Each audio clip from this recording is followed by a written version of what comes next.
இன்று அவருடைய சத்தம். எழுதியவர் சகோதரர் சகரியா பொன்னன் அவர்கள். நாள் டிசம்பர் 11. தேவ பக்தியின் வழி துன்பத்தின் வழி என்பதை மறக்கல் ஆகாது. கிறிஸ்து இயேசுவுக்குள் தேவ பக்தியாய் நடக்க மனதாயிருக்கிற யாவரும் துன்பப்படுவார்கள். 2 தீமோத்தேயு 3:12. இயேசு தன்னுடைய சீசர்களிடத்தில் கூறும்போது இந்த உலகத்தில் அவர்கள் துன்பத்தை சந்திக்க வேண்டும் என்பதை திட்டமாய் கூறினார். யோவான் 16:33.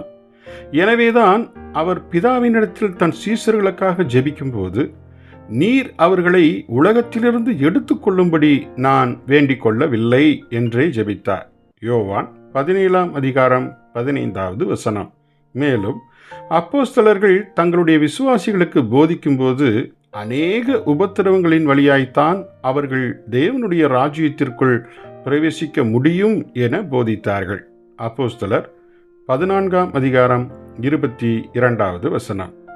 மேலும் இயேசு கூறும்போது, வீட்டு எஜமானையே பெயர்செபூல் என கூறியிருந்தால் அவன் வீட்டாரை அப்படி சொல்வது அதிக நிச்சயமல்லவா என கூறினார். மத்தேயு 10:25. பார்த்தீர்களா? இந்த அடையாளங்களை, நிந்தைகளை வைத்துத்தான் நாம் அவருடைய உண்மையுள்ள வீட்டாராய் இருக்கிறோமா அல்லது இல்லையா என்பதை அறிந்து கொள்ள முடியும். என்னுடைய ஜீவிய காலத்தில் எத்தனையோ விசுவாசிகள் என்னை பிசாசு, பிசாசின் மகன், அசுத்த ஆவி பிடித்தவன், கொலை பாதகன், தியோத்திரைப்பு என்றெல்லாம் கூறி அழைத்திருக்கிறார்கள். இவ்வாறு நாம் இயேசுவின் வீட்டாராய் இனம் கண்டு சுட்டிக்காட்டப்படுவது நமக்கு கிடைத்த மிக பெரும் பாக்கியமே ஆகும்.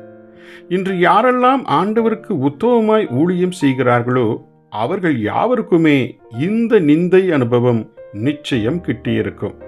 ஒரு மெய்யான தீர்க்கதரிசி தன் சொந்த இனத்தாரால் ஒருபோதும் கனம் அடைய மாட்டான் என்று இயேசு கூறினார். மார்க்கு 6:4.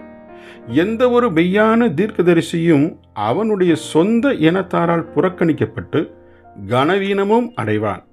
இதை போலவே ஒரு மெய்யான அப்போஸ்தலனும் தூசிக்கப்பட்டு உலகத்தின் குப்பையைப் போலவும் எல்லாராலும் துடைத்து போடுகிற அழுக்கைப் போலவும் கருதப்படுவார்கள் என பவுல் கூறினார். 1 கொரிந்தியர் 4:13. துன்புறுத்தப்படுவதும் புறக்கணிக்கப்படுவதும் எத்தனையோ வல்லமையான தேவனுடைய ஊழியர்களுக்கு தேவன் நியமித்த பங்காகவே இருக்கிறது.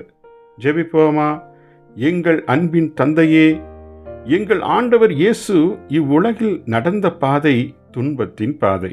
ஆதலால் நாங்களும் மகிழ்வுடன் அந்த பாதை நடந்து முன்னேற கிருபை தாரும்.